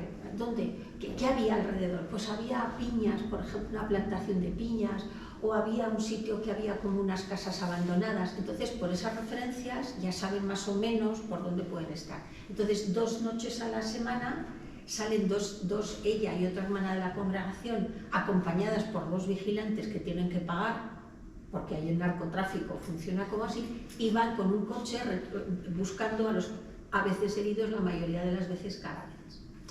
Claro, cuando ahora, por ejemplo, que la administración en Estados Unidos parece que va muy en contra de todo lo que sea acogida de inmigrantes y demás, pues nos mandó un correo y decía, bueno, la situación empeora un poquito, ya decía un poquito, ¿no? La situación empeora un poquito, pero ahí vamos a seguir. Lo fácil sería, oye, cerramos el centro y aquí que cada uno se las apañe, ¿no? Pero claro, es que volvemos a lo mismo. Si hacemos eso, nunca haremos nada. Y ahora como Iglesia se nos pide estar en ese escenario que ha dibujado la Agenda 2030. Nos guste o no nos guste. Es verdad que la Agenda 2030 fomenta el aborto, es cierto, pero estar en ese escenario no implica que nosotros asumamos el aborto, sino implica que a lo mejor nosotros podemos dar un testimonio con los centros que tenemos de acogida, con gestos, por ejemplo, como el del Arzobispo de Madrid, que ha cedido parte de su propia residencia para construir una residencia para madres gestantes y madres con niños pequeñitos. Es decir, esa es la realidad, esa es la humildad con la que hay que ir, sin imponer, haciendo cosas. La imagen, el testimonio. Y luego, por otro lado, el propio sínodo, su propia metodología, la propia sinodalidad, también lanza un mensaje a la sociedad que puede ser recogido o no por otras entidades e instituciones. Es un buen modo de caminar. Es un buen modo de caminar y es un modo de escucharse y de entenderse, ¿no? Y en un momento como el que, por ejemplo, estamos viviendo en nuestro país, donde aquí nadie ve nada más que tú más y tú más y tú más, pues a lo mejor resulta que pues a lo mejor nosotros podemos transmitir otra manera de ser, y de hecho creo que lo hemos hecho. Allí, todo el mundo que ha ido, nadie se ha preguntado ni de dónde eres ni de dónde vienes. Allí todo el mundo llegaba con su pala, su recogedor, su escobón, con lo que podía, y ayudaba con su botella de agua, ¿no? Y ese es el testimonio que ha calado al final. Ese es el testimonio, porque es la imagen que se ve y la coherencia con lo que pasa. Por lo tanto, volvemos a repetir, la sinodalidad no es solo para dentro de la Iglesia, sino también una forma de ser para la sociedad. ¿Qué resultados? Ya nos has dicho que, bueno, que algunos veremos y otros no. pero ¿qué resultados sí esperas ver tú, Cristina?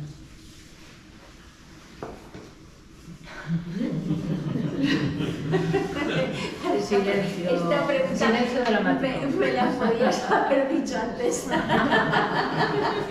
No, a ver, fíjate, yo me conformaría con tan poquito de momento como sería el que aprendiéramos a trabajar en red como comunidades, que aprendiéramos a tejer y que nos aprendiéramos a escuchar.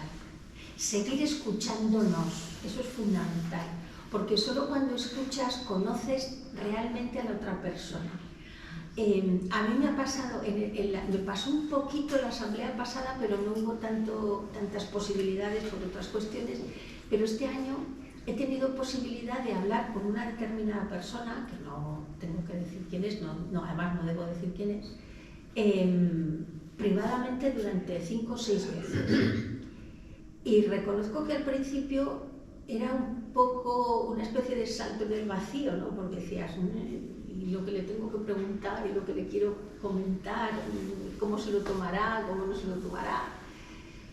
Y bueno, pues resulta que en esas 5 o 6 conversaciones no solo nos hemos descubierto los dos hablando con muchos puntos, pero muchísimos puntos en común, sino que en definitiva hemos acabado como, hombre, no voy a decir buenos amigos de estos que te conocen hasta el fondo, pero sí como 2 personas que están empezando a tramar una amistad, ¿no? Por lo tanto, el seguir escuchándonos es fundamental, y sobre todo escuchándonos sin prejuicios previos, o sea, sin a ver si consigo que me diga lo que yo quiero oír. Mira, vamos a hablar y vamos a escuchar, ¿no? Y luego ya veremos a ver, ¿no? Pero yo creo que escucharnos, seguir escuchándonos va a ser fundamental, y empezar a tramar redes. Hay una imagen el documento final sigue la estructura del retiro que nos dio Timothy Ratcliffe. Entonces Timothy Ratcliffe arrancó la primera meditación con la resurrección, y a partir de ahí fue con todos los relatos que van apareciendo después, ¿no? Entonces hubo un momento que llegó la pesca milagrosa, y fue muy bonito porque él hablaba de las redes. Claro que nosotros pensamos que para que una cosa sea muy fuerte, como que tenemos que estar muy juntos, es decir, como los ladrillos de una pared, no hay vínculo. Entonces él decía, no, la fuerza de una red reside en que tiene unos nudos, pero tiene unos espacios huecos también, que permiten que se estire en un momento determinado y que dé fuerza, ¿no? Entonces tejer esas redes es fundamental, porque entra el aire, en la red entra el aire, permite que haya un movimiento, le da una elasticidad que aumenta su capacidad. Yo, fijaros con eso, con seguir escuchándonos, querernos y creernos, evidentemente, eso siempre, eso es como por encima siempre, una especie de luz de neón. Pero eso, y aprender a tejer redes dentro de las propias comunidades, diócesis, para mí sería el paso fundamental en este momento. Y desde el punto de vista personal, ya te pido una cuestión de índole personal, ¿qué lecciones has aprendido del sínodo? Yo supongo que incluso vas a tener que madurar las lecciones. La segunda asamblea acababa hace 1 minuto y medio casi, sí. Pero seguro que tú, además eres muy lista, ya has sacado lecciones de... Pues mira, la primera la aprendí el año pasado, y la aprendí en un grupo en el que todos hablábamos italiano, pero solo había un italiano. Y eran obispos, había un portugués, que es con el que culturalmente era más afín, vamos a decir así. Luego había uno de Mozambique, y luego los demás eran obispos o vicarios generales de países de los que habían sido del telón de acero, para situarnos, ¿no? Aquel grupo para mí, o sea, estar en aquel grupo aquella semana fue para mí lo que de verdad me abrió. O sea, dije, déjate de historias, no es la iglesia de Europa. O sea, Europa no tiene una iglesia. Europa tiene la iglesia del norte, que tiene unas características, la iglesia del sur, que tiene otras, y la iglesia del este siempre de rito latino, porque luego están los que no son de rito latino. Yo me refería siempre a iglesias de rito latino, ¿no? Entonces, en ese momento fue cuando percibí que cuando hablamos de diversidad, no hay que ir a buscarse la diversidad al fin del mundo, que la diversidad está a 1 hora de avión o a media hora andando, quiero decir, Eso fue lo que me resituó de verdad y me cambió mucho los esquemas de pensar de otra manera en la Iglesia. Eso por una parte. Y este año, aunque hay más cosas que tengo todavía que procesar mucho, quizá el valorar esa comunión en la diversidad es lo que más me está rondando por la cabeza, esa comunión en la diversidad, por lo que conlleva de conversión personal y de mi propio cambio de mentalidad. Porque yo también me tengo que esforzar en entender al otro que es distinto y entender que sus circunstancias no son las mías y que por lo tanto yo no tengo que pensar siempre en la Iglesia en el limitado horizonte de mi diócesis, por ejemplo, ¿no? Entonces, a mí esas, y hay alguna cosa más, pero la del año pasado para mí fue muy clara y aún la sigo madurando, pero la he empezado a asumir más, pero esta otra todavía me cuestiona y es la que tengo más reciente. Luis. Sí, yo quería un comentario y una pequeña pregunta. Sí. El comentario es muy válido lo que comentabas de la Agenda 2030. Ayer leyendo la red X o Twitter, que no es que la lea mucho, pero a veces la lees. Había un señor que no conozco de nada, ni lo he leído nunca, ni siquiera es, pero que hablaba y decía de los peligros de la Agenda no 2030, sino 3045, que ya se ve que ya se está gestando eso. Y nada, simplemente como comentario y afirmando o dándole valor a lo que comentabas, que el primer punto de esta agenda segunda parte es cumplir todo lo de la Agenda 2030, ¿no? Es decir, que para nada hay ninguna reflexión de que haya algo mal o algo a medio hacer, sino al revés. Lo que hay está bien y hay que hacerlo, pase lo que pase, ¿no? Entonces, en ese sentido, tienes toda la razón, que vivimos en el mundo que vivimos y la realidad que vivimos completamente, ¿no? Y que hay que trabajarla desde dentro, aunque no nos guste o aunque estemos de acuerdo o no estemos de acuerdo. Eso por un lado, que simplemente es un comentario dándote la razón, ¿vale?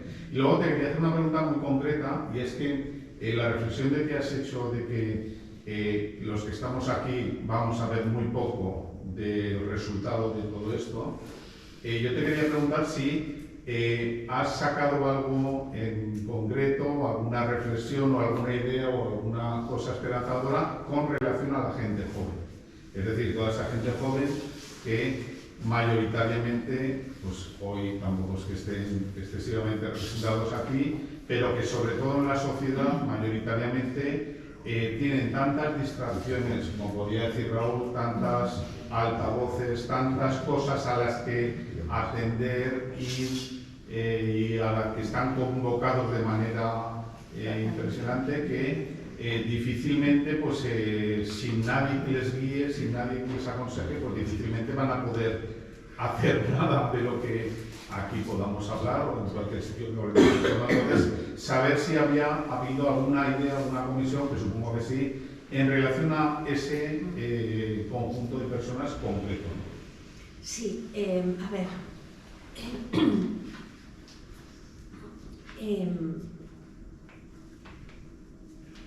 Los jóvenes se ha visto que viven en las redes, en internet, su mundo es ese, ¿no? Por lo tanto, se ha hecho mucho hincapié y de hecho se está trabajando mucho en abordar una pastoral digital que no tiene que suplir al 100% la pastoral, digamos, presencial, pero sí hay que reconocer que en este mundo no podemos pretender sacarlos de esa realidad porque no van a salir, ¿no? Entonces, somos nosotros los que, empezando por nuestro lenguaje, por nuestros conocimientos técnicos y tecnológicos de Internet, debemos ponernos de alguna manera las pilas para implicarnos en ese mundo. Eso por una parte. Por otra, se ha hecho mucho hincapié en los jóvenes no leen. O sea, es muy raro encontrar un joven que lea, ¿no? Entonces, ¿cómo hacer llegar el mensaje del Evangelio contado, pero no manipulado? Es decir, no podemos pretender que lean el Evangelio, y la Biblia era ni te cuento, ¿no? Pero ¿cómo hacerles transmitir, o sea, cómo contarles esa historia de salvación sin empezar por el capítulo 1 del Génesis, es decir, sin leer la Biblia un capítulo al día, me refiero, porque no lo van a soportar ni por las redes, sino cómo transmitir ese mensaje de la historia de salvación que nos cuenta la Biblia sin leérsela, pero no manipulando la interpretación que les estás haciendo llegar y adaptándola en muchas circunstancias a ese mundo digital y a esa realidad, por una parte. Eso por una parte. Y luego, por otra, había muchas personas que planteaban, o sea, para muchas personas en la asamblea, la práctica del cristianismo se seguía reduciendo a ir a misa. Entonces, es muy empobrecedor pensar que la práctica del cristianismo es solo ir a misa, ¿no? Pero hubo muchas personas que entonces dijeron, bueno, vamos a ver, en general, las últimas traducciones de los misales, de los leccionarios, son un desastre absoluto. La prueba evidente de que la gente no está atenta en misa es que hay muchas barbaridades de los leccionarios que la gente ni se entera. O sea, esa es la prueba evidente de que la gente está, vamos a literalmente, pero no celebra. Es decir, están, pero no se enteran de nada, porque los leccionarios tienen auténticas barbaridades teológicas puestas ahí. Vale. Entonces, claro, ese lenguaje, la gente joven no, ni los símbolos, porque hemos perdido ya la capacidad incluso de transmitir el significado de los símbolos. Por lo tanto, no es replantearse una liturgia para los jóvenes, porque no es eso, pero sí abordar desde la propia liturgia una transformación, pero para todos, que haga que sea más vivencial, no tan estática. Pero tampoco podemos reducir la participación en la liturgia a aquellas 2 personas que lean y otra que haga las preces. Es que decir que eso es la participación es, no sé, casi como darle un respiro al cura para que no esté hablando tú media hora, no es como decir, parece es una cuestión, ¿no? Entonces, eso sí que se abordó. Había gente muy joven en el sínodo, pero eran muy poquitos, eso es cierto. Pero también el año pasado se apoyó mucho que hay que reformar absolutamente la pastoral juvenil, eso ya venía del año pasado, que hay que reformar absolutamente la pastoral juvenil, porque claro, no tiene sentido que en la pastoral juvenil entren de los 15 a los 30 años, o de los 12 a los 30 años. Es un abanico de edad primero muy amplio, segundo muy cambiante, donde la realidad de la vida estás asentándola y es muy distinta y no tiene los mismos intereses ni las mismas preocupaciones ni nada alguien con 30 años que alguien con 18 o con 15. Entonces, ya el año pasado se habló de empezar, pero claro, también es a nivel diocesano muchas veces, porque las realidades en este aspecto son muy diferentes, incluso en un mundo tan homogéneo en muchas cosas, en esto es muy diferente, ¿no? Entonces, se habló de recrear una pastoral juvenil diferente, pero sobre todo con los jóvenes, no para los jóvenes, sino con los jóvenes. Y por ahí van un poco las líneas, porque no se puede determinar algo en concreto. Perdona, y en la misma línea, bueno, yo no te reitero el agradecimiento a mí. Que no me tienes que agradecer nada. Ya está. En la misma línea que está diciendo el de los jóvenes, yo no sé si desde el sínodo se ha hablado algo del tema familias. Hoy sabemos los que estamos con niños y jóvenes, sabemos lo complejo que es ser padre. Supongo que nunca ha sido fácil, pero ahora tampoco. De las redes, dificultades en las familias que pretenden vivir la fe, jóvenes, hijos que están bastante influidos por esta ideología de género, que conocemos algún caso, vamos, de niña que está a punto de entrar en confirmación, pero que se siente niño. En fin, hay una serie de historias que yo no sé si desde el sínodo habéis el papel de la familia, sobre la realidad de la familia sí que se ha hablado, y de hecho en el documento se recoge la familia, sí que se ha hablado, y repito, en el documento se recoge de la cuestión de género, no, porque, perdona, pero los obispos no saben de lo que hablan cuando escuchan la palabra género, no tienen ni idea de lo que hablan, confunden todo lo que es la realidad LGTBI con la ideología de género, que son 2 temas absolutamente diferentes, pero cuando escuchan la palabra género es como un mundo hay revuelto y no es cierto. Entonces, lo primero que habría que hacer en ese campo sería que parte de la formación permanente de los obispos, a la que también se alude en el documento, empezará porque se actualizarán en temas concretos. Que está muy bien conocer la teología de San Basilio, como yo digo siempre, que es muy interesante, pero que quizá en el mundo actual es más importante que conozcan la diferencia entre la realidad LGTBI y la ideología de género que la teología de San Basilio.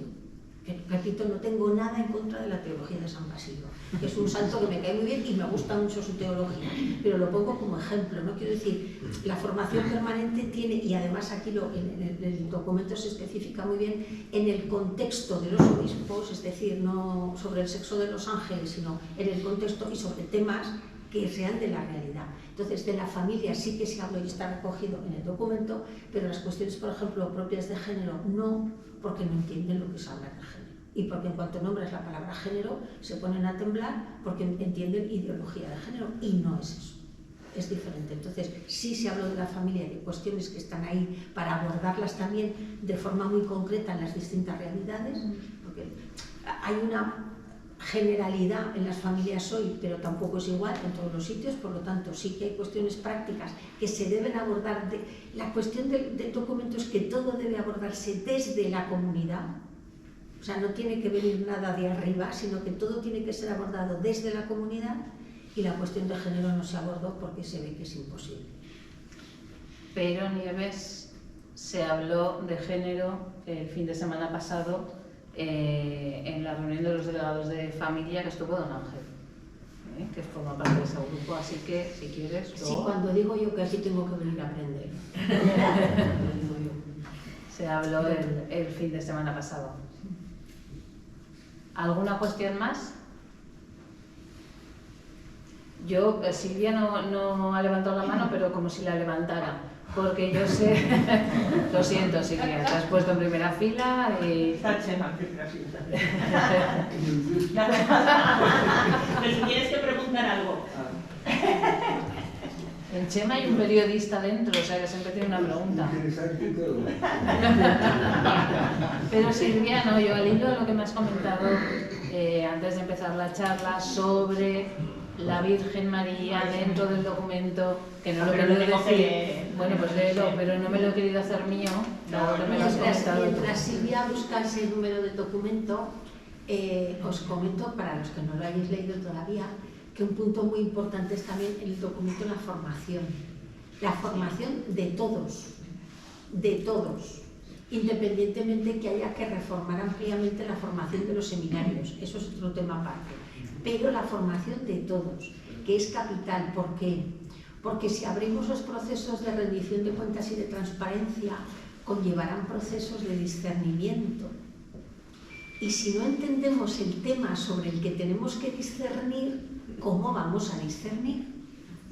Entonces, se ha hablado se ha hablado y se ha recogido en el documento, además de forma muy clara, lo imprescindible que es la formación de todos, pero sobre todo se hace hincapié en algo que es fundamental, que tiene que ser una formación igual y compartida, es decir, que la misma formación que reciban los seminaristas para ser futuros presbíteros la tienen que recibir los laicos o la vida religiosa, porque no tiene que haber estatus ni esas diferencias, y todos juntos, porque es la mejor manera de conocerse, porque al final es cuando hablamos y nos relacionamos y nos conocemos. Y ese es un punto que es fundamental. ¿Ya? ¿Has encontrado? Sí, lo he encontrado. No, que yo le comentaba a Asten, bueno, y a Cristina, que es súper fácil y difícil a la vez, ¿no? Y que en el mismo documento dicen cómo debe ser una iglesia sinodal, y es que lo conocemos todos porque la compara con la Virgen María. Y es un párrafo que a mí me gusta mucho que está en el documento, el número, el 29, que dice: en la Virgen María, Madre de Cristo, de la Iglesia y de la humanidad, vemos resplandecer a plena luz los rasgos de una iglesia sinodal, misionera y misericordiosa. Ella es, en efecto, la figura de la iglesia que escucha, ora, medita, dialoga, acompaña, discierne, decide y actúa. De ella aprendemos el arte de la escucha, la atención a la voluntad de Dios, la obediencia a su palabra, la capacidad de captar las necesidades de los pobres, la valentía de ponerse en camino, el amor que ayuda, el canto de alabanza y la exultación en el espíritu. Quiero decir que es que me parece, o sea, la descripción de la Virgen María y cómo la compara esa metáfora, ¿no? Como debe ser la iglesia, muy fácil y muy difícil a la vez. Sí, resumen perfecto, ¿no? Sí, es un resumen perfecto y, por supuesto, a ver, todo lo que hemos comentado, todo lo que podamos comentar de aquí a 100 años, sin la presencia del Espíritu no tiene sentido. Porque si lo hacemos todo pensando que nosotros lo hacemos, que nosotros lo pensamos, que nosotros tal, lo único que estaremos haciendo será un ejercicio de sociología eclesial. Solo haremos eso. Y eso no cambia. Eso no ayuda a cambiar la realidad. Si todo lo que hacemos lo hacemos pidiendo la ayuda del Espíritu, la iluminación del Espíritu y el acompañamiento del Espíritu, se transformará en ese cambio, sí, entonces, verdaderamente eclesial que necesitamos. De la otra manera, haremos un ejercicio de pura sociología religiosa y no estamos para eso, porque eso es perder el tiempo. Necesitamos una transformación y esa transformación viene solo desde y con la presencia del Espíritu en aquello que decidamos y en aquello que abordemos de esa manera. Bueno, pues ya voy a ir acabando porque Cristina lleva 2 horas hablando, aunque tenga aquí agua. Déjanos un mensaje para esta diócesis, para esta iglesia en Barbastro Monzón, un mensaje de aliento, un mensaje que seguro va a ser inspirador para seguir intentando ser una iglesia sinodal.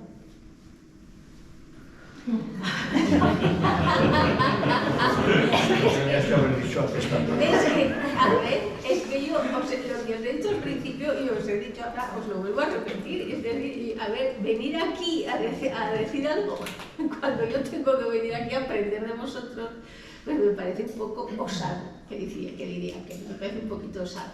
Pero en todo caso, de verdad, yo creo que como diócesis, como comunidad diocesana, yo siempre he dicho, y de vosotros he hablado en el sínodo, hablé el año pasado y hablé en alguno de los grupos que estuve y en los cafés esos que hacemos, que nos vemos todos, ¿no? Porque había obispos que a lo mejor decían, bueno, ¿y esto cómo lo aterrizamos, cómo lo ponemos, cómo no sé qué? Y yo les decía, si necesitáis un ejemplo, en España hay una diócesis que antes del sínodo, de la sinodalidad, ya estaba rodando sinodalmente. Y decían, no, entonces ya lo tienen todo. Digo, no,